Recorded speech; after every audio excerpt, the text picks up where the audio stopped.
Campaigns across the country are trying to figure out how to best use social media.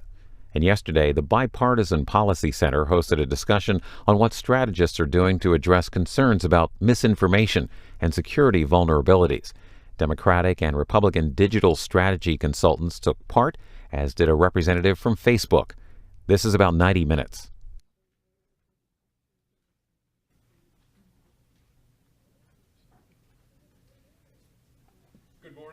John Fortier, I'm the director of the Democracy Project here at the Bipartisan Policy Center. Thank you for joining us. We're here with an excellent panel to talk about something very topical, social media and the 2018 campaign.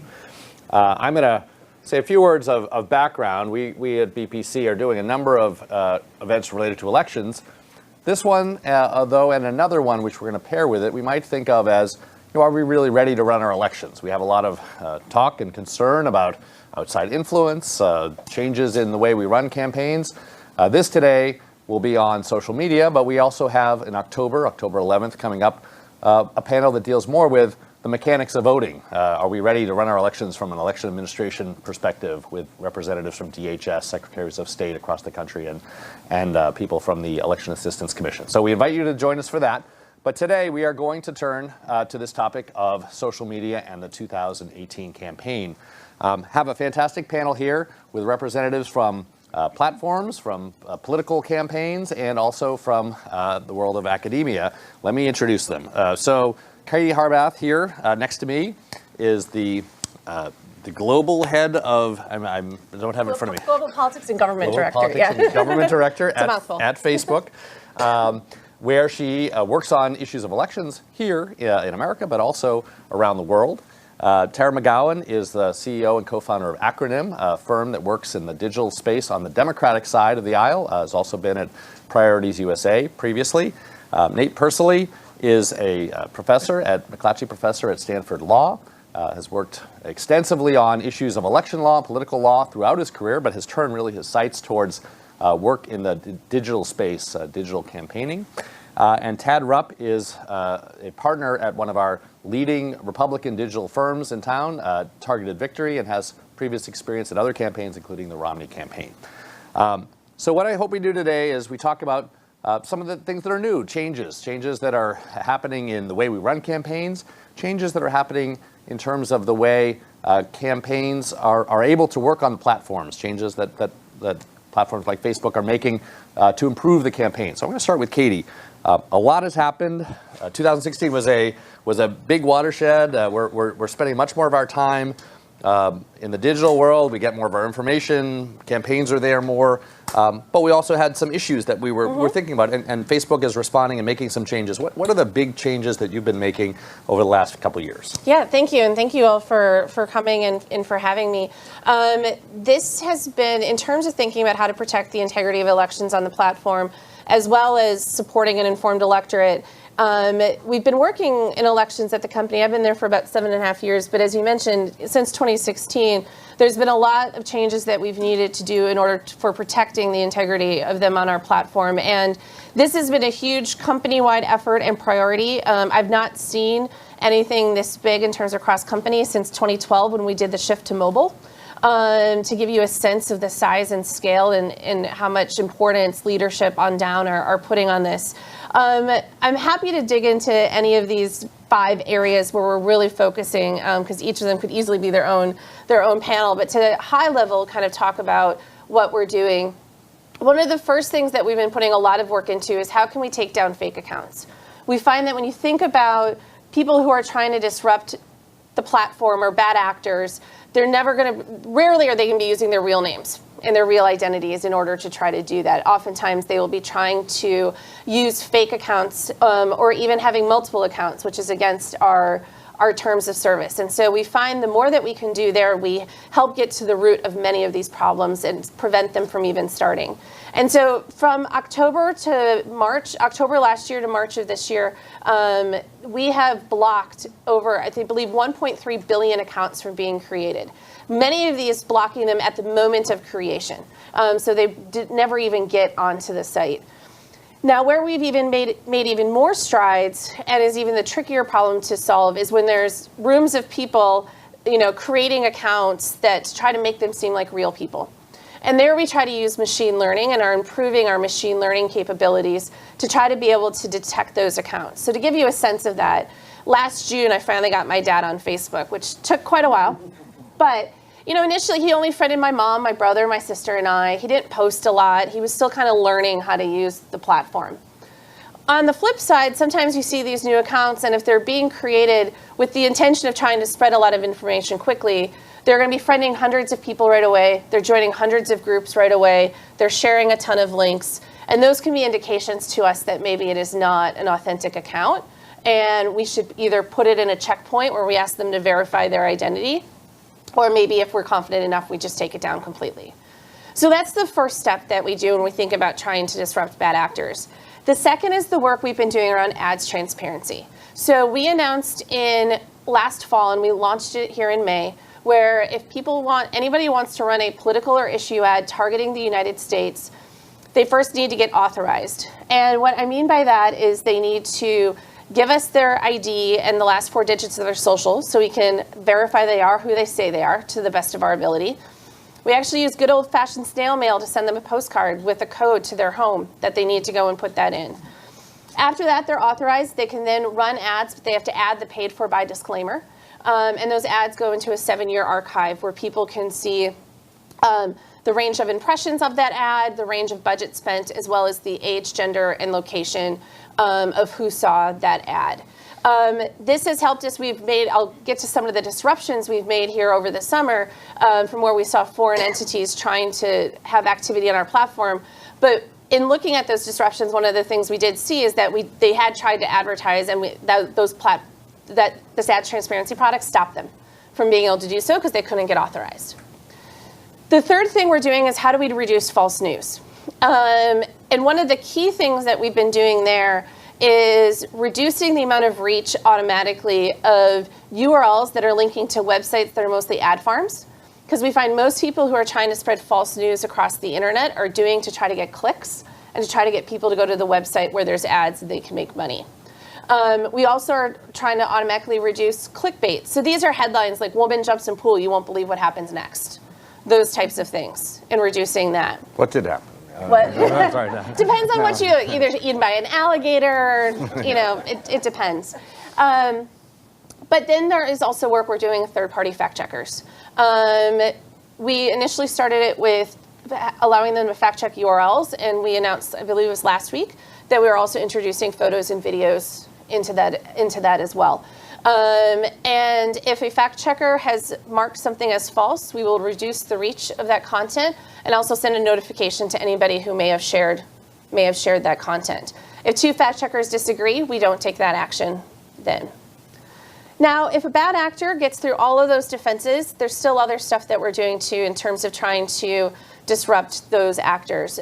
When you think about it and trying to see if anybody from a foreign origin is doing that, one of the things we're looking at is their content of a civic nature getting a lot of reach here in the US that is coming from a page that is mostly foreign admins. That can be a flag for our threat intel and information operations teams to take a look at it. It could be a BBC article, just getting a lot of shares and getting a lot of reach, which is totally fine and okay for it to happen. Or it could be something else. And back in July and in August, we announced 2 different disruptions of pages and networks that we found that we were able to take action on that were of foreign origin, and they were not representing actually who they were in trying to do that. So they're trying to do it inauthentically. In addition to all this, we are also working across a lot of different partnerships, law enforcement, Atlantic Council. We have other third-party vendors that we work with to try to help us to share with us intelligence. And we are getting better all the time of what is the type of intelligence to share and information, and also across companies to try to get better at this.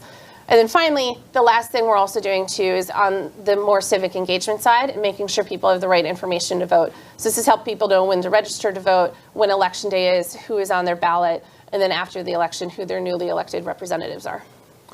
Great, thank you. I think we're going to come back to these issues with Nate in a bit, but I want to turn to Tara and then Tad. You're on the front lines. You are working with campaigns, with candidates, parties, groups who want to run advertising and want to get their message out. 2016 was a huge watershed. Every 2 years, though, we progress. So can you tell us a little bit about, maybe for the general audience, what were the big things that came about in 2016? Where were we in the penetration of using digital in campaigns? And then what's on your mind now? What's happening that we should know about that is happening in this 2018 campaign? Sure. Thanks, John, and thanks for having me, because I don't get often invited to bipartisan events, so I'm really excited to be here. Just to start, I started Acronym, which is actually a nonprofit organization, at the beginning of last year after the 2016 election, where I had run an over $40 million digital ad campaign against Donald Trump, unsuccessfully, obviously, at Priorities USA. And so I actually started Acronym to fill a number of gaps that I sort of identified as an operative that was working in progressive campaigns and organizations to run effective programs to reach voters where they spend their time online. And one of sort of the challenges that I identified in the work that I had been doing was that a lot of the business models of consultancies and firms, of which Acronym owns one, so we do this work on both sides. We run our own programs to reach and engage voters, as well as working with progressive organizations and campaigns through our company Lockwood, was that a lot of the business models actually incentivize a lot of reach and scale of buying impressions and ads to reach voters, and are less incentivized to innovate or think about how to actually engage people in the ways that we consume information online. And so I felt that the time was right for a very different kind of model. But what I would say about 2016 is I think that there was a lot of interesting investment and innovation on both sides when it came to reaching voters online. The winner always gets a little bit more shine, I would say. I used to work on President Obama's digital team in 2012, and I benefited from that myself, because we did a lot of innovation when it came to digital engagement and outreach. I do think that Trump's campaign in particular did invest more and sort of experimented a little bit more freewheelingly, if you will, and I think they had a lot less to lose at the time. I also think that some of the more innovative strategies and not okay or illegal ones that Katie is doing amazing work to confront were actually done by Russia, more so than a lot of Republican firms or strategists or campaigns. So we have been doing a lot of work to drive more innovation. The work that we do at my organization is really, really focused on how we can leverage digital organizing as well as advertising to make sure that the supporters of our candidates and our campaigns are using their voice and their platforms and their social capital where they spend their time and where they're living their lives, talking to their friends and family on text message, on Facebook, on Twitter, to really be the ambassadors and the messengers for the campaigns and candidates that we support. We find that messenger is often more valuable than message. We do a lot of testing work around that. And so I think there's a lot of innovation that's happening. I think that I would just take the headlines over Republicans sort of eating Democrats' lunch on digital with a good chunk of salt. So just to follow up, if you're a voter and you're in a place that your firm or others are targeting, what might you see that's different? Or is it, you hinted at you're trying to get people more engaged and more spreading the message themselves. Is that the big thing? Or what would you say from if somebody out here who doesn't know that much about what's going on in the back, but a voter who now is gonna be online and be seeing some of your work? What's sure. I mean, so there's a lot more. I mean, for starters, we essentially all live our lives online and on our phones now, right? I saw a tweet yesterday that I thought it was really interesting.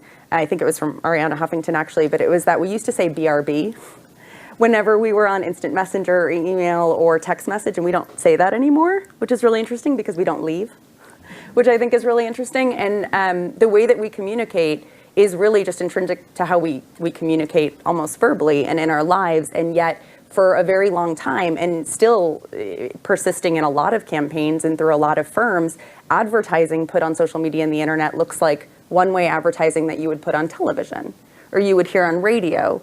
But on social media, you can engage with that, and there can be a dialogue and a back and forth, and there's more competition for your attention, your views, your time. And so you really do need to create content that is resonating with people and that also matches the moment on the news feed. So things that are really relevant to what's happening in the news cycle that everyone's talking about, that there is active discussion on social media. If you are integrating your message, your candidate into those conversations, you're far more likely to get people's attention and their engagement. So I would say that's one major difference that I wish more consultants and agencies would heed. Great. So turn to Ted. Same basic question. 2016, lay the landscape for us. Then what's new? But maybe following also up on what Tara has just said. I've heard from a lot of digital campaign people that the campaign world is changing. The old world certainly was a lot about TV, and the old set of consultants was very committed to that. And I think sometimes there's some frustration on the part of people in the new digital world. Maybe we're not moving fast enough. So maybe put it into perspective a little bit about not only what's happening in the digital world, but how we're changing from that older world. Yeah, I think a great lesson of President Trump's campaign on the Republican side is he blew up what were a lot of false assumptions for how you have to run a winning campaign. And I think they were probably things that held back Republican campaigns in previous years. And one thing I would caution the group, echoing what was said before, was, I was in Boston as part of the Romney digital team in 2012. We took a lot of flack for how we were compared to the Obama juggernaut and how we were outperformed. And I think, the landscape is changing so fast, and the tools are changing so much, and just the way voters consume information, that to put any party and say that you're far back or you're ahead, it's really easy to catch up and ultimately leapfrog. I think that's what President Trump's campaign did, is that they came from the side, they dropped out a lot of assumptions, and I think the lessons that we take now from campaigns in 2018 from 16, I think, are speed matters. The idea of you've got to throw out the approval process that slows everything down. You have to teach your designers and creative people that they have to be super quick, and the media cycle is going to change on a moment's notice. So if you're not jumping on these networks and taking advantage of it, you're missing. And that's a structural change that probably happened. Was created in a vacuum of a lack of structure on the presidential campaign, but is really sort of, I think, both people are adopting, and I think is going to be the way moving forward. I think bringing more voices to the front, to the fight. I think social are great platforms with the idea of you want to have your surrogates, put money behind more people. You want to engage your supporters. You want to arm your supporters and really mobilize them with information to share your message, to not only, so it's not just your candidate who's carrying all the weight, that other people are validating that there's an echo chamber that's really sort of growing. I think leveraging the networks, Facebook and the others, that on at least the Republican side, because these networks weren't built for political campaigns, sometimes a lot of more senior people said, we have to continue to do what we do, and first party data and being stuck behind this 30-second creative. That's how a lot of campaigns were run up until recently. And now, really trusting that these networks are changing the ways that people communicate and consume information so much that you have to create your message so that it flows on those platforms. So turning to Nate, going back to some of the issues that Katie raised, we have been dealing with issues like disclosure, transparency, misinformation, in the non-digital world for a long time. And maybe we don't have it all right, but we certainly have a body of law and regulations, and we've come to some places. The digital platforms are newer, they're less regulated, but some of these issues we're wrestling with in the same place. So do you want to take on some of those issues, raise some of those issues that Katie indicated? What should we know about this transition we're making from a world that's regulated in one way to a not so regulated place, that some of those issues are still there? Thanks, John. So, one of the things that we see in the transition to digital in these campaigns, from a legal standpoint, right, is that in some ways the most important decisions that are regulating political communication are being made by private companies as opposed to the government, right? So that the campaign finance architecture which exists out there was basically written for a television age, right? And so if you're someone who's worked in the sort of campaign finance regulatory area for some time, the jurisprudence, the First Amendment jurisprudence, the statutory language, regulatory language, all had this sort of flavor. Like one of the problems that you were worried about is sort of captive eyeballs with television that were sort of having money was washing over them and inundating them, right? That was something seen as one of the big concerns. And that led to a certain jurisprudence, which really was focused on television. And so the regimes, whether it was disclosure or other kinds of restrictions, were based on that. In the digital world, as you said, there are some regulations, say in U.S. federal law, that apply to spending money on someone else's platform. But a lot of the most important restrictions are ones that are made by the companies themselves. And they are aware of this heavy responsibility that they now have to shoulder, and that people are expecting some sort of new rules from them that almost they would never expect from the government. So that Facebook and Google and Twitter since the 2016 election have all adopted new regulations when it comes to political advertising. As Katie mentioned, you now have greater disclosure for ads that are on Facebook than you've ever had for television ads, right? So now you're able to look at not just the the individual ad that people may have seen in a particular location, but you get all this other data associated with it, as she mentioned, gender and age of the people who viewed it.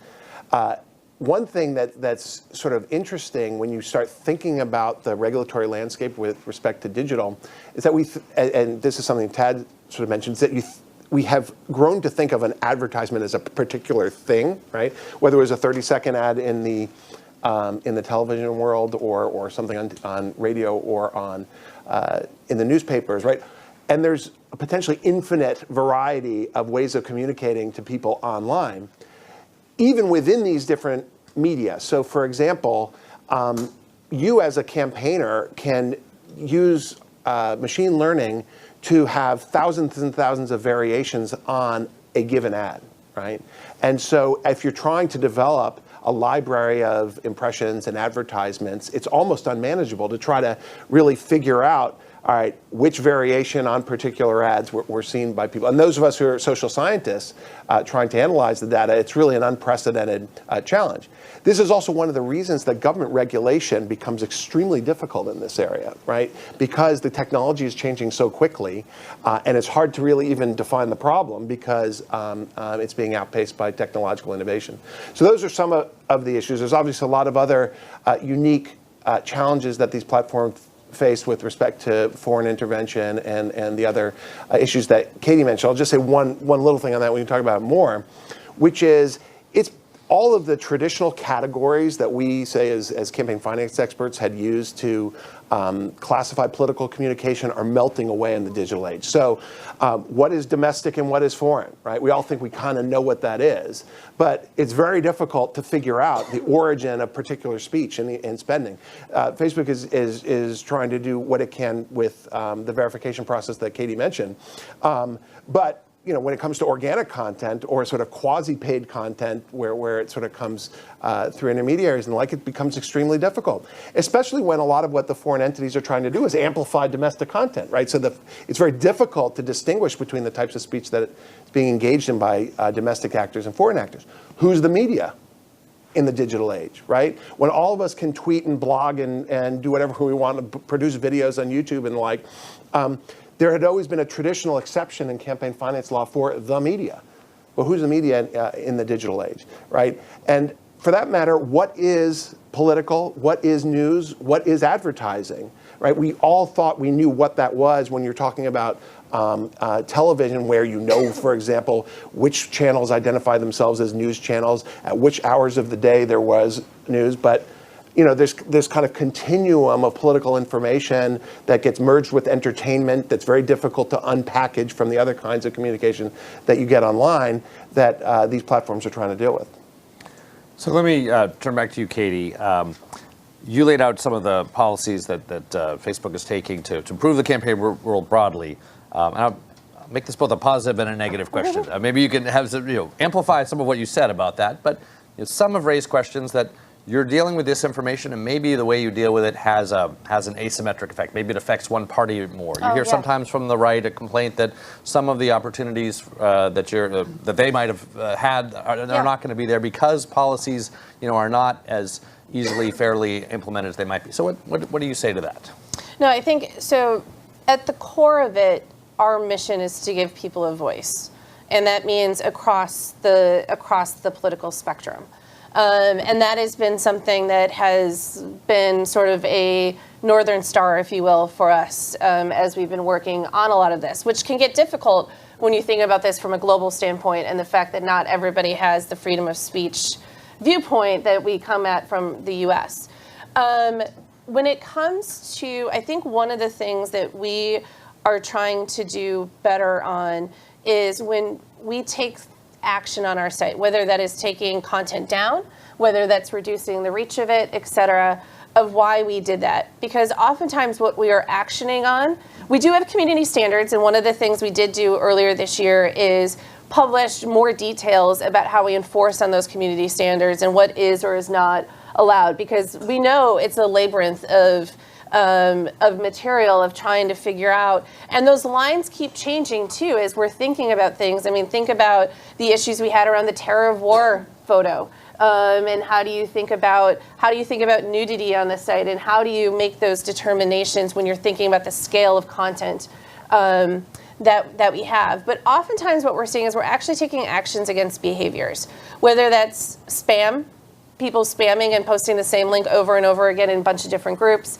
people holding multiple different accounts, not using their real identity, behaviors like that we take down, but then we're not very clear to them about what they did. We just say, oh, you violated our community standards. And so one of the things we're trying to get better at is explaining to people about why we took the actions that we did, and that it was likely because of the behavior of that person or that entity on the platform versus what they were saying. But this continues to be very, it's something I've been focusing on a lot right now, of trying to help people to understand what the rules are on the platform, but at the same time not being so specific that we are telegraphing to the bad actors where the lines are and what the rules are and how they can manipulate them. It is a really difficult balance to find and something we keep going back and forth on. So Tara, maybe I can ask you to think about how you interact with Facebook or with some of the other platforms, and maybe put it this way, the tools and the rules, right? They're giving you some new tools, and you're maybe have some new opportunities on these platforms, but also there are some changes here. How's that affecting you as somebody who's running campaigns? Deeply. Yes. Tell us. I would say I have always welcomed and wish we would have more regulation. I think that the onus is on sort of all sides when it comes to these knots and these issues, in the sense that there is deep responsibility on the side of the platforms, as Katie has talked about, and they've been taking a lot of actions in Facebook in particular.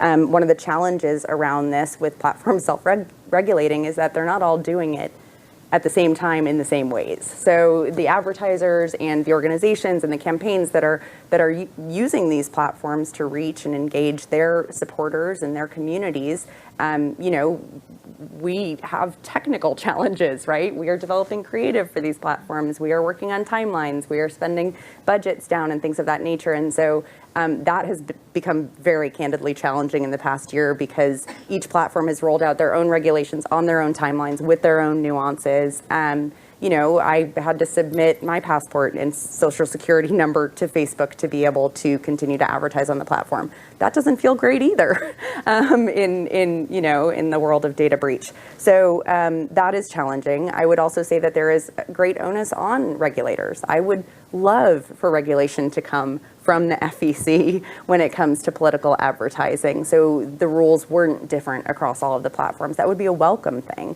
I used to joke with some of my colleagues years ago that we would love transparency and accountability in digital ads, because then we could show the competitive spending and get more budgets for reaching voters online, because that is what dictates how much money is spent on television. No one wants to be the campaign manager that didn't meet the budget of the Republican counterpart on our side when it comes to television spending. So transparency would be a welcome thing for us to play more evenly. I would also welcome campaign finance reform. That's a different topic. And then I think that there's also an onus on individuals because of the amount of information and misinformation that is out there now. And that's a much more challenging, I think, problem to solve, where people need to, also be their own advocates in understanding how to look for information and see if it's valid. So they do need to know. It's really difficult to see if a photo's been doctored. We shouldn't be able to see that with our eyes. So there is the onus on the platforms in that respect. But I also think, in this, I get very nervous and scared about the sort of how these lines get crossed now, in the sense of how we are influenced by the information that is given to us. And I think that is, social media can be used for good and it can be used for evil, and we have seen both in this world. And so the more that we can do to make sure that it errs on the side of good is really important, and takes all of us, I think. Great. And so, Tara, again, rules and tools, both tools that sort of are now you're able to use on platforms, maybe some interesting things, but also how the rules are impacting you. I think first, as the Republican, it's probably not a surprise that I would have concerns about the FEC, just because how they don't understand what we do, and everything is changing so much. And all you have to do is just watch the congressional hearings over the last 2 years, and how senators and members of congressmen and their staff don't understand how things are changing, how to do stuff, to write a law that goes out there. Absolutely. And so, and that's a huge problem. I think, to give everybody a real life example for something that happened this cycle, for a client of ours who was running for Senate, she had a launch ad, and it was a 3-minute long ad that basically outlined her bio and talked about the need to have more women in the Senate, and it was pretty straightforward. Not to pick on Twitter, but they're not here. They took the 3-minute ad, and because one portion of it, probably 3 or 4 seconds, mentioned Planned Parenthoods, somebody in Twitter who was reviewing stuff found and said that was inflammatory, sent back the ad to us as the ad placement firm and said, cut this part out and we can run the rest. Now, I don't envy any of the networks, because I think that they have to, those are all part of the learning curves, and it's really hard to figure out, because I do think that there are actors probably on both sides who are trying to bait the networks into making decisions so they can then go fundraise off of it.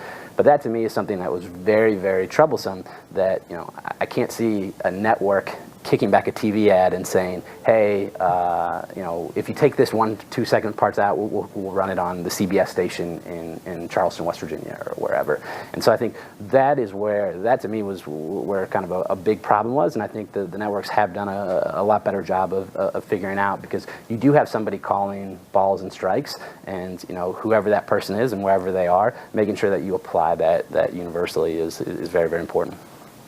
So, Nate, I know you have a couple of big topics you might want to take on, but since we've moved towards questions of regulating misinformation and who decides what goes over the line and whether there are political implications for that, do you want to take that on?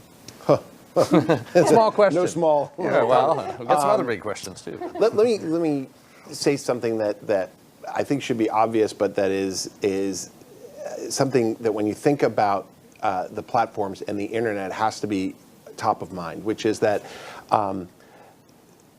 for the most part, they're not operating in the United States, right? Most of what they're doing is global, and they occupy a different position than any other comparable entity in the history of the world, right? In terms of the way that they are, their policies affect the free flow of information around the world. So that while it's very easy for us to say, all right, well, this is the problem because this is what's happening here, whether it's Russian disinformation or political advertising, like the policies that they adopt, while sometimes they are country specific, there are spillover effects that happen around the world. So when they think about a particular problem, they have to think about it in a global context, right? So what happens, what happens in the U.S. doesn't stay in the U.S., right? Sort of like Las Vegas. And so disinformation, right? That is a problem. I mean, that is as old as speech, and is not limited to the U.S. And the nature of the disinformation threat is different in different places, right? And so while it's comfortable to start sort of identifying and narrowing the disinformation issue in the U.S., particularly through the lens of the 2016 election, someone like Katie or her counterparts at the other platforms are thinking about, well, how does this change affect our decisions in Myanmar, Sri Lanka, or in Cameroon or other places, right? Where disinformation, leads to people getting killed, right? And so they have to think about, let alone the fact that they're dealing with different legal regimes and different technological and capacities in these different countries. So that's something that we all have to think, and that's also part of the problem that that the regulators are facing in individual countries, which is that it is very difficult to adopt the kind of typical campaign finance regulatory framework where a country kind of walls itself off and regulates its democracy in a particular way, right? They have to think about the fact that these platforms are international in nature. Now, on the question of how you go after disinformation, let me start as a first cut at this. We don't really even know the scale of the problem, however we're going to define it, and that's obviously the big problem, is how do you figure out what is disinformation? So that, because when people sort of talk about disinformation, they're talking about more than the kind of caricatures of like the Pope endorses Donald Trump kind of story, right? That these, it's much more pervasive than that. And as you get farther and farther away from what is clearly identifiable false content, you then get into these extremely difficult political decisions that these platforms have to make, which often will have collateral damage on what we in the U.S. might think is kind of protected political speech, and which often will have disparate political impacts depending on a political party. And as I said, the way that they make these decisions here in the context, say, of Russian disinformation are going to have effects around the world. Most of the, say, Russian ads or the Russian activity online was true, right? Or was neither false nor true, right? Because it was sort of inflammatory and the like. And so we talk about disinformation as if it's this particular identifiable thing, when really we're talking about a larger sort of ecosystem problem, which is extremely difficult to wrap your arms around. They're also not all ads. Yeah, right. Yeah, it's organic content. Yeah, and that's much harder even to regulate because there isn't as many actions taken. I mean, the volume of content is vast. Well, that's where you got to be looking at like how they were creating their audiences, because many of them would create these pages, then they would use ads to build up the fans, and then they were pushing organic content to them. So like, how can you be fighting this at all those different levels? And I think that's one of the things too. We're barely at the start of this conversation of trying to be thinking about all this, and we're trying to move very quickly while also still trying to have these conversations of, are there lines, what are the right solutions for this, et cetera? Because even thinking about going back to the ads that the Russians ran in 2016, most of them were issue-based and they were not illegal, because they were not mentioning a candidate or anything like that. And so, hindsight's always 20/20, but that wasn't against the law. No regulator was telling us to be taking that kind of content off of our platform, which is why we also had to include issue ads. We decided to include issue ads in our political and issue ad authorization. But defining what an issue ad, because all we can get from regulators is that it should be an issue of national legislative importance. That does not give us the detail of being able to judge whether or not an ad should or should not be included in this, and we've chosen to be overly broad. People can totally disagree with that if they want, but we have found that we need to be overly broad right now. Again, going back to those disruptions that we did in July and August, I don't know if we necessarily would have caught those if we not have been overly broad in including issues. So it's absolute trade-offs right now. So one of the areas I want to get into, which we've started to get into, is what is an ad, and that could be both. Is it issue ads? Is it candidate ads? But I think both Tad and Tara are hinting at you can pay for things and buy influence, which doesn't look traditional. It doesn't look like a video, or it doesn't look like a banner ad, which might have more corollaries in the non-digital world. What are some of the ways in which campaigns are using, I don't know, techniques, putting things up higher on people's radar screens, or using others to influence their friends, so things that maybe don't have corollaries? What are some of the things that you would say are trends that are ad-like? They're part of your campaigns, but they don't really look like traditional ads. Well, I would say, and it's important to step back and understand again that social media platforms in particular are where people are getting news and information increasingly, where they are communicating with their friends, sharing photos with their family, really living a lot of their lives on these platforms day to day. And so the same behavior that and the same sort of strategies and tactics that have been deployed through campaigns, advocacy, electoral, political, or otherwise forever are going to translate online as well as off. So organizing communities, organizing friends and neighbors to get out the vote, to register your friends, et cetera. So that behavior will also exist online in a way that is not advertising. And so when we talk about digital organizing, it's about building a Facebook group, or talking, having a listserv across your email, or a group text, for instance, or peer-to-peer texting, and you're able to communicate with more people and organize them around an issue, an idea, an event, a rally, et cetera. And so that can also be used in nefarious ways, as we've seen. So that when I talk about things outside of ads, there's obviously organic content, but there's also organizing, and that needs to exist for the same reason freedom of speech exists on this. This is a platform of connecting individuals, and that's what social media platforms exist for. And so that's tough. Yeah, I think one of the things we've seen grow a lot in the last year or so is kind of the real marriage of research and digital creative for social. And that is, I think Republicans and Democrats are both good. They're very, very good researchers that provide you with these binders and these books of information, and maybe one tiny bit gets into a television ad, and that was worth it.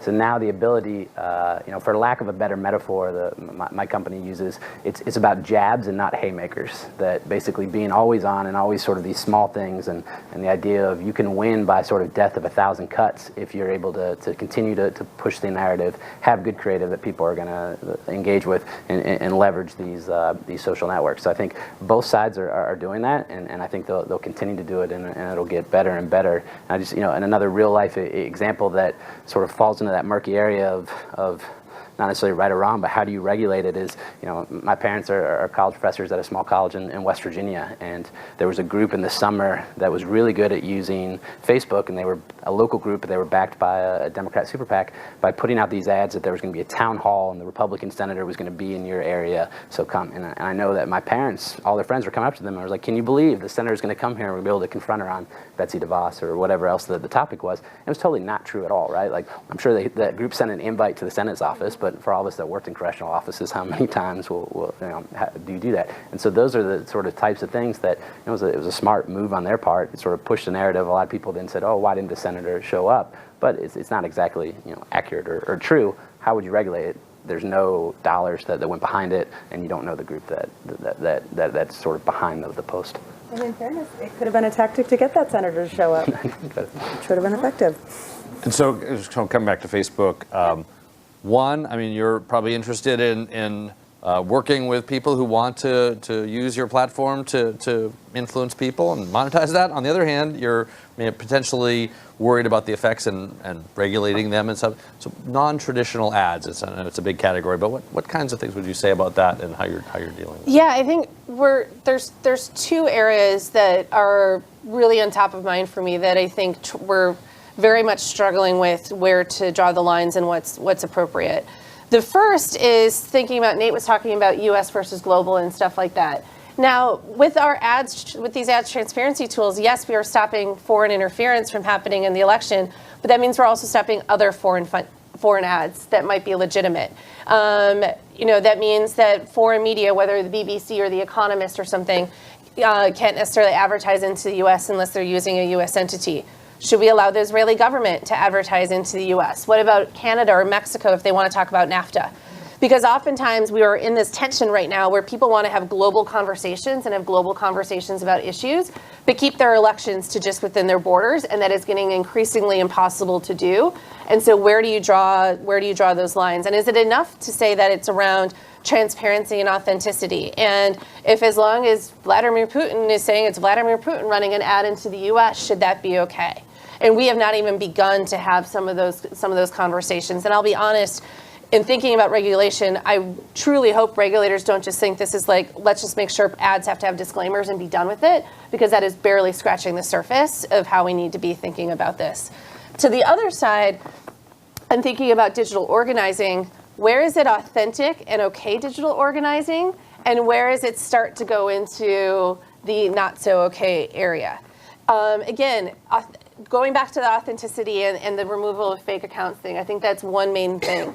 But should there be a limit of how much we should allow people to share a single URL across the platform? Where does that turn into spam versus just organizing and supporter sharing content across the platform? Do we need, because a lot of what you see bad actors doing is they're learning from legitimate campaigns in terms of the actions they are taking. And so one of the things we are trying to do is really looking at these examples and things that we are finding to try to see if we can find common themes and be trying to see if we can think about where the line should be drawn, and then working with external folks like Nate, like Atlantic Council, IRI, NDI, others who can help us to kind of think through some of these issues and how where we might, what might be where we do want to draw that line. And we're going to make mistakes along the way. We're going to make judgment calls that then later on we're going to realize how maybe we went too far or we didn't go far enough. So that's some of right now that we're just at the beginning stages of trying to think through how do we define that in terms of thinking about the amplification of content and organizing. Great. Want to weigh in? Well, let me just pick up a few of these themes. The first is, and we sort of said this before, what is in thinking about the categories that have been melting away, what is advertising or paid content versus what is unpaid content? Consider, for example, and this is less a problem on Facebook than I think on some other platforms, right? Now you're able to hire an army of bots or trolls, right, to communicate your message, right? The campaign finance system is completely unprepared for something like that, right? That you can create these automated accounts that can be used to target audiences on different platforms. I just learned a new word in Silicon Valley. It's called heteromation, which is it's not. So we know what bots are, right? Which is computer code that sends these automated messages. They're more sophisticated, less sophisticated actors. Now what they're seeing is the use of bots to get individuals, actual people, to then surface certain content or to do certain things, right? So which is impossible for the platforms to distinguish because these are actual people who are then being motivated by different types of bots in order to put up organic content, right? And so if authenticity is the line, this is actually authentic behavior by individuals, but it's motivated by these other kind of carrots and sticks that are being done by automated systems. So it's a brave new world. In thinking about like government regulation here, it is extremely challenging, right, to think about how to define the universe in a way that will have enough foresight to think about what the threats are coming down the pike. And so we, as you know, John, we published a report through BPC. Ben Ginsberg, who I see is in the audience, Bob Bauer, and I led this group of political scientists to try and come to grips with the changing campaign finance system here. And we noted the changing spending habits online versus TV and the like. But even to study this problem, right, as a social scientist, is getting increasingly difficult because the old categories that we were using are melting away. We talked some about international. I think we talked about it in particular, the distinction between domestic and international is hard to see here. But more broadly, you do a lot of international work too. The platform, Facebook is everywhere, and they have elections other places, sometimes good elections, sometimes countries that don't have good elections. So what lessons are you learning from your work around the world, or what's different there? And maybe I'll even put a more specific tint on this. Of course, we have emerging democracies, but other democracies in Europe, established democracies, which I would say have stricter regulation of content in some ways than we do. Yeah. They don't allow polls to be published at the end. They're shorter campaigns. You're having to comply with their rules as well. So tell us some of the lessons you're learning by working on elections with the platform in other places. Yeah, I think there's been a couple of different ways that we've been approaching this and what we've been learning, et cetera.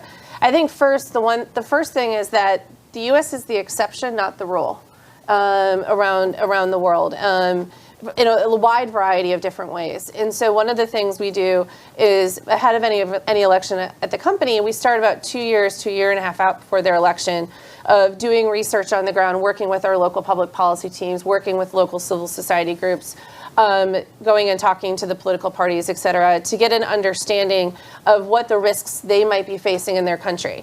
They may not be foreign interference. It may be more domestic that they are concerned about. Or it could be foreign interference, but it depends. And so you can't just pick up what we've done in one place and drop it in the other, though there are commonalities. And so what we try to do is have a suite of tools to be able to adjust and look at any different country. For instance, Kenya's election last year, very concerned about content on the platform being used to instigate offline violence. And so how do you think about and improve ways to surface content that could have hate speech in it that we then can try to make the decision of removing that from the platform or not? We made a recent policy change here earlier this year as well, is if there's content that through trusted sources we are told is a likelihood of instigating offline violence, we will then remove that from the platform. Now, there can be a lot of discussion over who's making, again, all this is judgment calls, but we're trying to think about the best ways of dealing with that. But we're learning from every election. Seeing the behaviors that people are doing, fake civic engagement's a big thing, whether it's, people having like farms or again, they just pay a bunch of people in another country to go like and share a piece of content to make it seem like it's getting a lot more engagement and is a lot more popular than it is. We took some of those disruptions in Mexico and in Brazil. Brazil's election's coming up here in 2 weeks, 2.5 weeks is the first round. We are learning a lot in terms of best ways of working with the election commissions and the government. Of learning for the German election at the end of September last year, we worked with BSI. One of the things they were worried about is the hacked Bundestag emails getting leaked right before the election. And so how do we work with them on what those rules are, given, like you said, they have different blackout periods and different rules around all this. We're struggling with this right now with rolling out the ad transparency tools. We've rolled them out in the US, in Brazil. It's the first time that campaigns can even advertise online in Brazil, and we've introduced this new tool, which is an interesting and different place to be, because we are not forcing them to do it, but it's the electoral courts that is we've provided them the tool. We require them to authorize and then add the disclaimer, but we as Facebook are not doing anything to force them to add that disclaimer.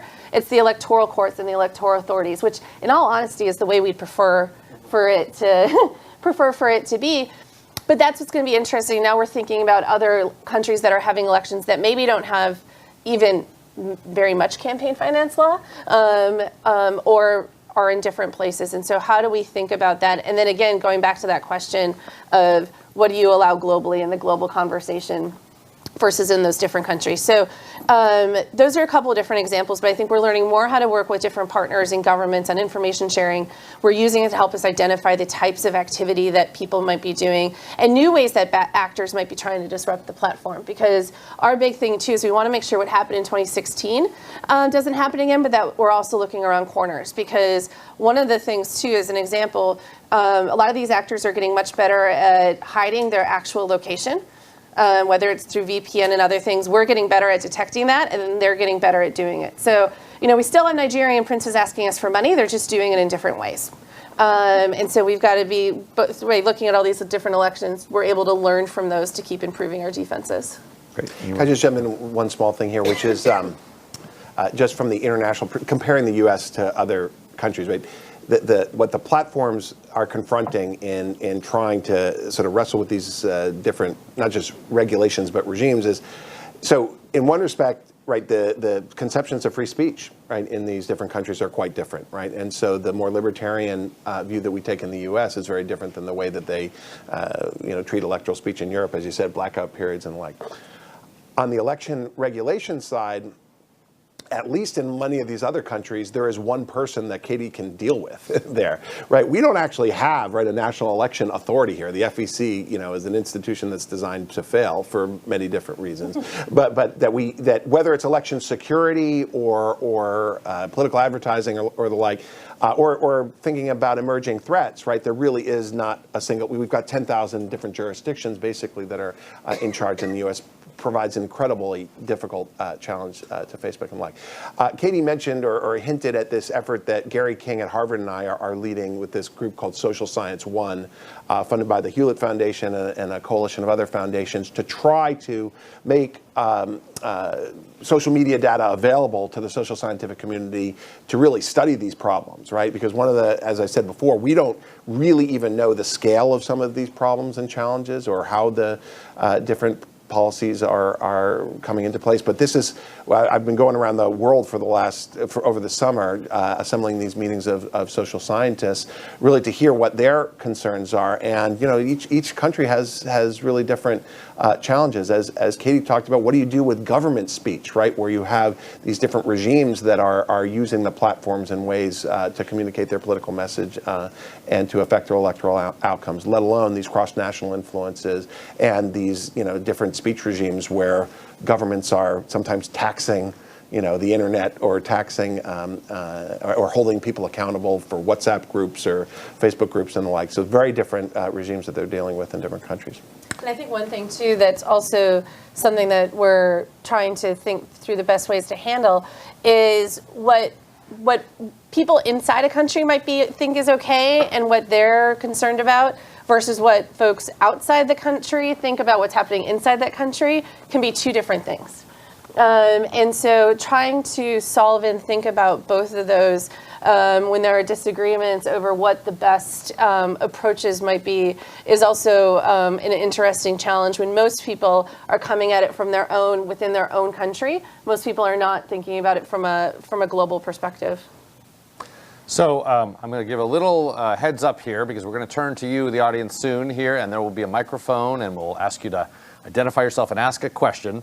But while that microphone is getting ready, I'm going to go down the line and just one last chance for everybody to put in something. So here's your chance to say, what's one last thing about the 2018 digital campaign that we should know? So why don't we start with Tad and work our way down?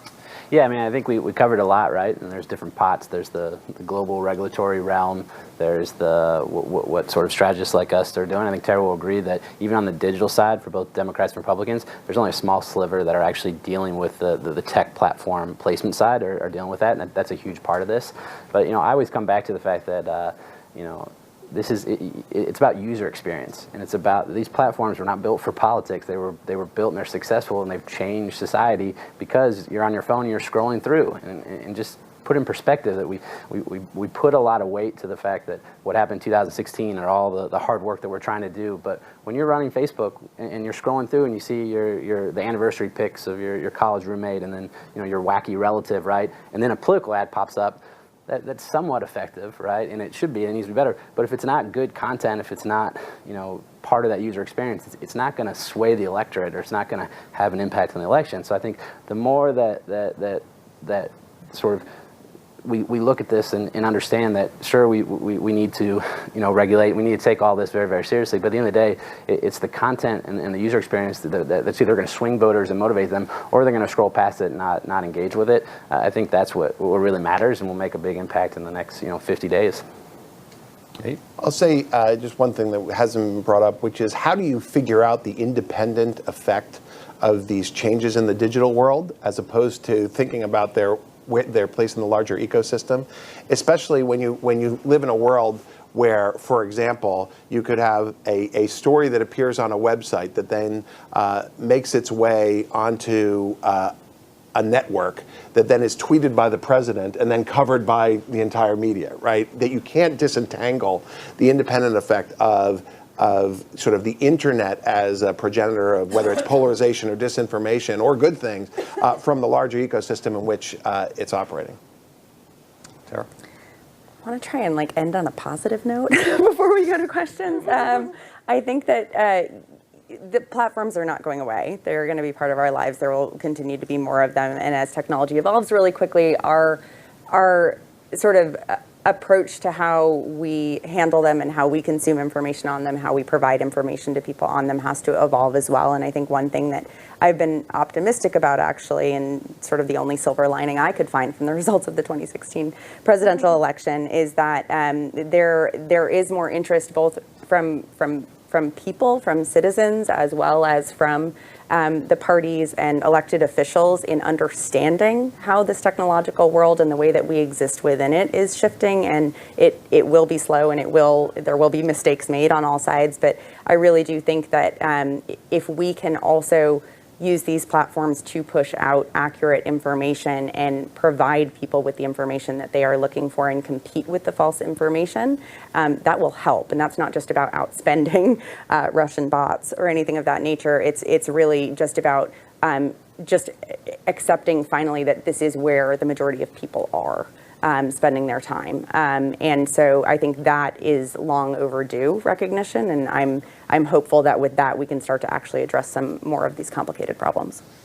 I too want to try to end on a positive note. My goal and hope is that the pendulum has swung over here where we're all thinking about how we deal with these integrity problems. But there is a lot of good that you're seeing still in terms of people wanting to engage on these platforms. We've had 18 million connections between people and their elected representatives on Facebook through our town hall platform. We've seen that we've helped 2 million people register to vote in 2016. And so I think that what my hope is that over the next 5-10 years, we are going to find ourselves in this equilibrium where we are going to have to make sure we're doing more to stop the bad and still allowing the good. And I truly do believe we will be able to find that equilibrium again. It's just that for so long, I think we all had a very utopian view of what the internet could do and the good of it, that we hadn't been paying enough attention on mitigating the bad, and that's what we're focused on right now. Great. Okay, as I said, we are going to turn to you in the audience, and we have some microphones, so the floor is yours. Yes, and the microphone's right there. Hi, my name is Alex Yanevsky. I'm with the Voice of America. I have a question for Katie. You brought up the issue of the fake news, right? Mm-hmm. And as a journalist, for example, from personal experience, for months I'm trying to get on a verified account, and it's like impossible. And because, again, I'm always working in the field, and it is important to bring people facts. And the second thing is the second question, Katie, would be so how I can solve this issue, particularly. And the second question is, based on, again, 2016 elections, and now we're approaching to new elections, what do you think the social media should do in respect to stop sharing, again, fake news and all the bad stuff that's coming with it? Thank you. Yeah, absolutely. In terms of your first question, we've got a variety of ways, and I totally understand why it can be confusing in terms of requesting the verification and stuff. So let's either try to grab each other afterwards, or you can send me a DM on Twitter. I'm not hard to find on the internet, shockingly. So I'm happy to try to look into that specifically. I think on false news, this is an area where admittedly, I think we are only in the very beginning of trying to think through how to handle it, because as I think Nate or somebody was mentioning, it's easy to know and be able to say if you see a headline that Tom Hanks is dead, to know that Tom Hanks isn't actually dead. That's pretty easy to verify. It gets very trickier much quicker when it comes to because a lot of the content you see, there may be some truths and then there's a falsehood, and so it's kind of a mixture. And how do you think about that? And I know back in my days when I was in the political operative world, you could have two different sides saying two opposite things and have facts that could back up both of them, but they lack context perhaps, or they're self-selecting what can back that up. So what we're trying to do is we're working with independent third-party fact checkers through the Pointers Fact-Checking Institute that are approved by them. And they are the ones helping to make the decisions of whether or not something is false, mixture, or true. We are also trying to do, if somebody has shared that content, we send them a notification that a fact checker has said something that you shared was not true. And if people still try to share it, we give them a warning sign of that. Now we get the question, why didn't you just take it down? But when you think about going back to sort of, giving everyone a voice and sort of free speech standards, we believe you have a right to say whatever you want to say. If you want to say the sun rises in the west, you can, but you don't have a right for us to amplify it. And so how can we be thinking about that? And then the final thing is, what's the right way to give people context and have them to actually be open to hearing and thinking about different viewpoints? Initially, when we started this work, we were doing this big red disputed flag. Turns out that just made people believe the news even more, and believe, especially if it reinforced their preconceived notions.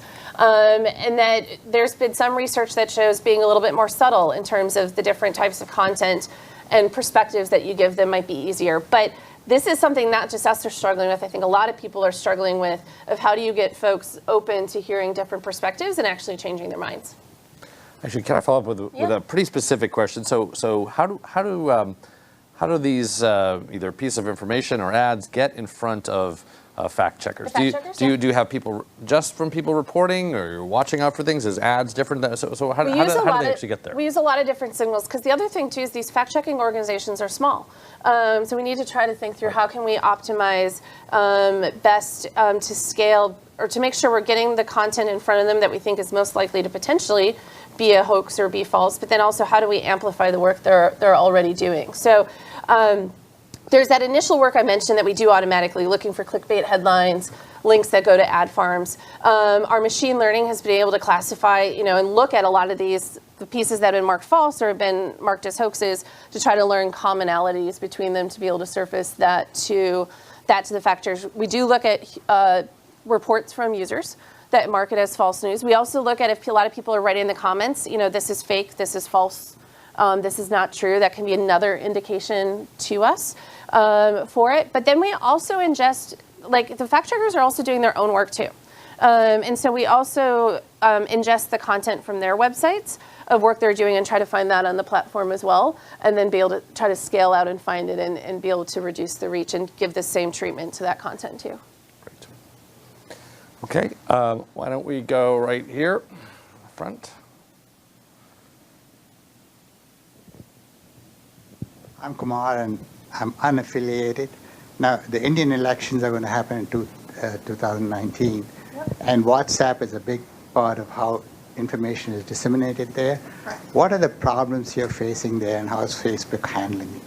Yeah, no, it's a really good question. It's been incredibly on top of mind for us for a while at the company. WhatsApp is trickier because it's encrypted end to end in terms of the content.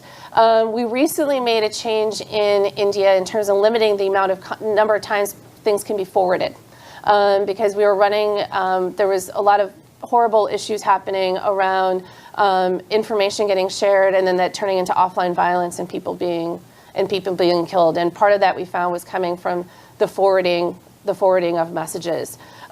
We've also recently done, WhatsApp has done a series of marketing campaigns to try to help educate users in thinking about how to better identify and spot false news, and maybe be a little bit more critical of what they might be seeing on something, on whether it's WhatsApp, Facebook, any of these online platforms, as part of that. So we're trying to look at a wide range of different things that we can do in terms of helping to educate the public. Also, the behaviors that we might be seeing on the platform and what we can do to potentially try to help stop that from spreading false news.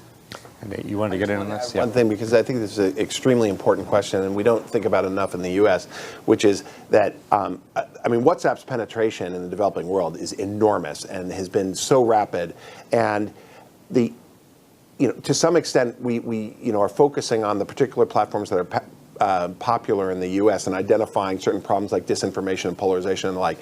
One of the reasons I think in some ways the internet is the problem, which is to say there are features of the internet which are amplifying these problems, is that as you move to these other forms of communication, like WhatsApp, which is peer-to-peer encrypted, right? You are seeing the same problems, and sometimes they end up being amplified, right? And they're extremely difficult for the platform, heads to then go after, because we don't really even know, the extent of, say, disinformation on WhatsApp. You just get it through the groups and the like, and people then reporting it. And so the problems of anonymity, the problems of echo chambers, to the extent they exist, actually, I don't think that the research shows they don't really exist as much on Facebook as people think.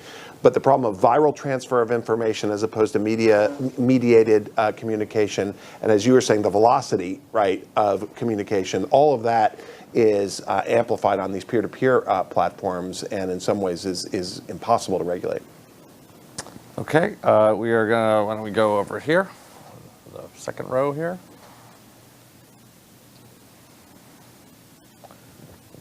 Hi, I'm Chris McKenzie with Congresswoman Sewell. I was wondering if there's one policy change that you would recommend Congress take action on in order to stop the foreign interference on our social media platforms during elections. What would that be? And that's for the whole panel. Not a knock knock on you. I think you and all the Hill staff could probably use a couple-day boot camp with each of the networks to understand sort of how this works and sort of ask both across, bipartisan, right? Like really Republican staff and Democrat really sort of bringing in and having an understanding how what you do and what you're trying to tackle right now will change completely in 6 months and continue to change and evolve. And so if you're trying to head it off at the problem, not just sort of at the one thing we see right now. Yep. And I understand there are solutions other than policy changes that we need to simultaneously be working on. I'm just wondering, from a policy perspective, what can Congress do? I'll say one thing. Establish some kind of entity that is responsible for this problem, right? You start there. And look, there are real speech implications, right? You're not going to have a White House Office of Information Integrity, right, that's going to be started in the United States. But to have some body that is responsible for the problem of foreign intervention in elections is absolutely prerequisite to whatever else would come down the pike. And this wouldn't eliminate everything, but campaign finance reform actually would make it easier to regulate. If nobody could spend money to influence elections outside of campaigns that were deeply regulated, that would help. Which is an interesting thing, like potentially looking at what other countries have done in terms of, like, in Brazil, again, it is very limited. It is only the political parties. It's very specific people that are allowed to do advertising. And I think that would be the one. The first one that popped in my head is help me define what an issue ad is. But in all honesty, I think it is this question of who are the entities that should be allowed to be advertising and putting money behind content, not just during elections, because I think that is an easier one to solve, but throughout, at any point in time, that is influencing the political discourse and the discourse around these issues. Not an easy solve at all. As long as democracy is preserved. But that's the ultimate question we're trying to grapple with, and what that means. I didn't say it was going to be an easy policy solution, but that'd be one. Okay, why don't we go here? Good morning. I'm Manuel Vega. I'm an independent consultant. I have, given the international aspects that we have discussed here, basically the question is three questions. Does the current situation require the platform owners to have representatives in each country? So as an interface? That's question number one. And now, how do you prevent the perception that you're biased in forward or in favor of the government? And then do you exercise the same level of due diligence in foreign elections as you're trying to do in the U.S.? So starting with your last question first, yes, we do. I mentioned some of the work, we had elections last year in France and in Germany. This year we've had major elections in Italy and Mexico. You got Brazil coming up. Very focused next year on the European Parliament elections, Nigerian elections. I'm a wealth of electoral calendar. Sorry, you get me on a roll. If you've seen Nate's travel schedule, you should see Katie's, right? So, yeah. So yes. Your second question, your first question, do we have to have a representative in every country? We don't have a representative in every single country, but we do have somebody on our teams that are responsible for every country. And so from an election standpoint, we are wanting to make sure we have bare minimum contact with the election regulators in those countries, as well as potential civil society groups or others that are working in those, so that we can at least have a way for folks to flag to us if they see stuff is happening. To your second question around perceiving of working with governments, we need to work with government, but the trick is, what is the right level of that? And we always, even just from our standpoint of working with political parties and others and how to use the platform, if you're allowed to have a presence on our platform, we're giving you the same best practices and the same access to the same tools. It's then up to them in terms of how they choose to implement them and what the strategy is that they want to implement. But it is one of the reasons we publish a transparency report around the requests we've gotten from governments and how many we've actually complied with, is to try to provide more transparency around this, because there's always a balance between what a government may ask of us versus what it is that we think is right to do, or to give them, or to take those actions on. And so those can be incredibly nuanced. And so that's why we try to publish the transparency report, so people can see as much as possible what we're doing and how we're responding. Great. How about right in the back there? So a question based on what Katie said, but sort of aimed at everybody regarding fact checkers, and Michael Turk, longtime listener, first-time caller. The question I have is there any concern at all with these fact check organizations that there's no arbitration process for something that gets ruled to be false? Most of these organizations don't have really any process in place or the manpower to assess any of that, and is that a concern when these giant platforms are deferring to their judgment? I can just say yes, I think one of the ways we're trying to do this is making sure we're continually increasing the number of fact checkers that there are as part of the process. Because again, if two of them disagree, then we don't do the same treatment. And you think about the recent news around Think Progress and the Weekly Standard fact checking them. None of the other fact checkers went in and gave it a different rating.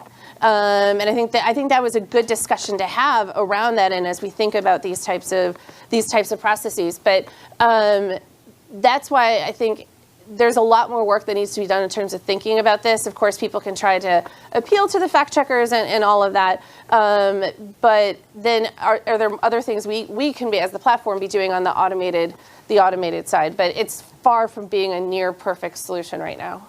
Can I just say one thing on fact checking? I don't know if I should say I'm a skeptic about fact checking. That's not exactly right. I mean, that's an academic. I shouldn't say that, right? But that the role and importance of fact checking is actually not, in my opinion, to identify individual stories as false or not.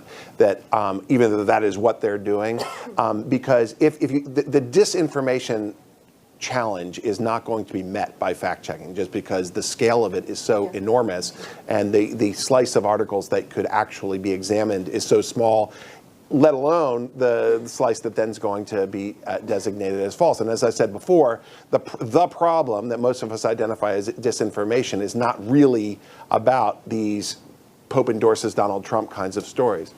However, what the role of fact-checking, in my opinion, is that it will identify sources that are repeat violators, that then highlights to the platforms to be suspicious of them going forward, and then also that factors into the algorithms and the like in terms of the priority that's given that information over others. Now, that is, of course, politically fraught, because you got to continually make sure that it's not biased and the like, but we should not assume that fact-checking is going to get us out of this information problem by just identifying information online that's been proven to be false. Nate, of course, is amplifying Pope endorses Donald Trump. I've heard that a couple times from you. Well, that's the typical story that people put up there. But as far as I don't think anybody's vote was changed by that. Yeah. Sorry, Ted. I don't think this is unique to sort of what we're talking about right now with the social platforms. I mean, as a Republican, it is true that there has been a bias in the long run. I mean, this goes back. You can ask the very gray-haired consultants that we fight for and try to explain what digital is. There is I don't think it's as widespread as sort of made up to be, but that is the truth, and there are examples for it. And I think you can go and look at it. And I think that none of these, even independent fact checkers, you can go back through and are in a place to sort of combat what their own bias is. And I think the really mandate is on Tara and I to make sure that for our campaigns that we're flooding the zone with good information or counter information. It goes back to that idea that more, not necessarily transparency, but just more information out there so that you're set up to be able to refute when something's wrong, or at least tell your side of the story and let somebody decide for themselves, as opposed to a fact check organization for somebody who may or may not be behind a desk somewhere with whatever their experience or viewpoint is. Okay. Why don't we go over here?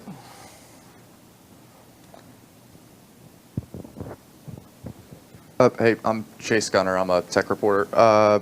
You all have talked about some challenges on social media platforms that have been made, or some of the challenges that have been addressed since 2016.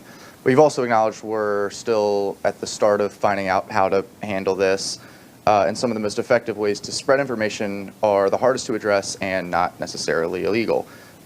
So in the absence of new legislation or regulation, what's your level of confidence 2018 is going to be substantially different when it comes to potentially being exploited than 2016, and what still needs to be done?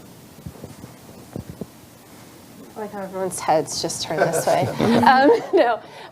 So I think this problem's not going away. This is we've been calling it an arms race, and I think that it is. And so I think it's going to be hard. there are many things about 2018 that are different than 2016, let alone the fact that we don't have a presidential campaign happening. And so I really think we're not going to really be able to know the effect of the changes that we as platforms or others have been making, honestly, until even start thinking about those till after 2020.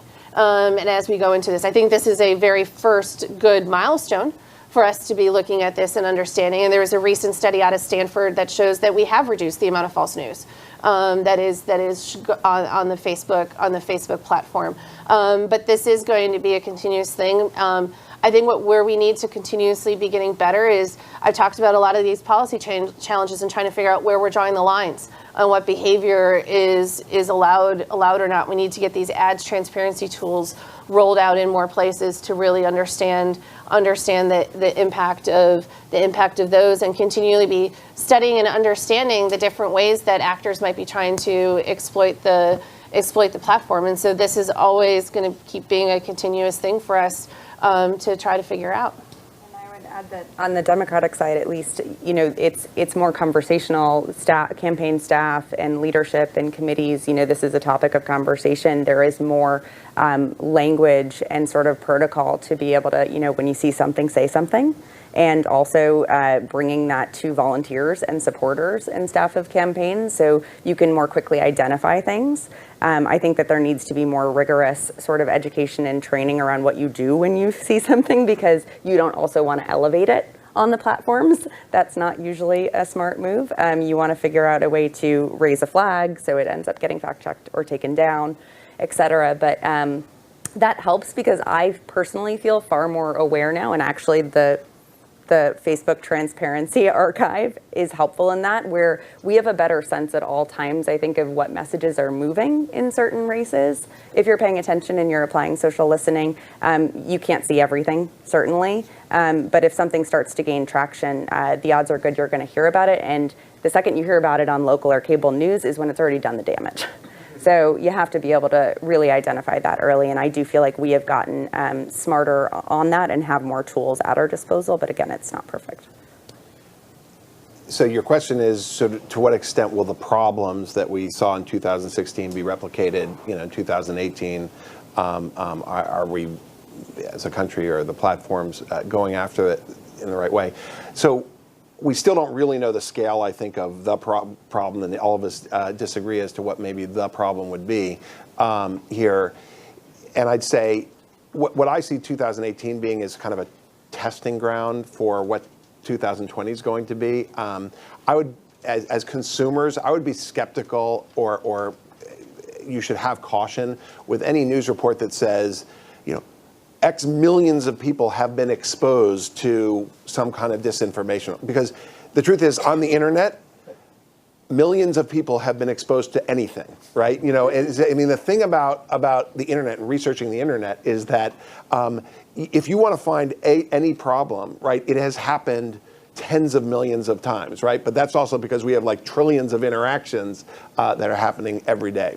So I think that in terms of the magnitude of the problem, however we define the problem, you're not going to see as much in 2018 as you say might have seen in 2016. But the area of focus is, all right, this is the training ground, right? The experiments are being done now to see what might be perfected for the presidential election. I think ultimately the best defense is the voters are at least aware of this. Most voters are. I think that this is out there enough that it's nothing that Katie or any platform can do, that people have to sort of go. And the sliver of the persuasion audience, or that mobilization sort of off-year election audience, it'll determine these races in an off-year. I think they're probably aware of it as well. And so this idea that a funny meme that maybe gets 100 impressions is going to swing the election one way or the other, I don't think that that's going to happen. But I think more education, I think more voter engagement, and frankly, voters now have access, because of their smartphones, because of these networks, to more information than ever. And as much as we've talked about that being a bad thing, it's a good thing as well. I would also say that it would be helpful if our president wasn't undermining the news media as much, and saying that you can't trust it and that it's fake news, because that is really problematic. because then people are also retreating into their own ideological or identity-based messaging that is fed to them. And even if you have fact-checking or you have campaign finance reform, et cetera, you're still going to be able to tap into people's fears and anxieties and different things with messaging and propaganda. And so without trusted resources and by disparaging the media, I think that's really problematic. So I know that you, the audience here in the room, and those watching us from afar, are politically engaged, and you're living lots of your lives online. So with you, I would like to thank the panel for an excellent and very educational look into what's going on.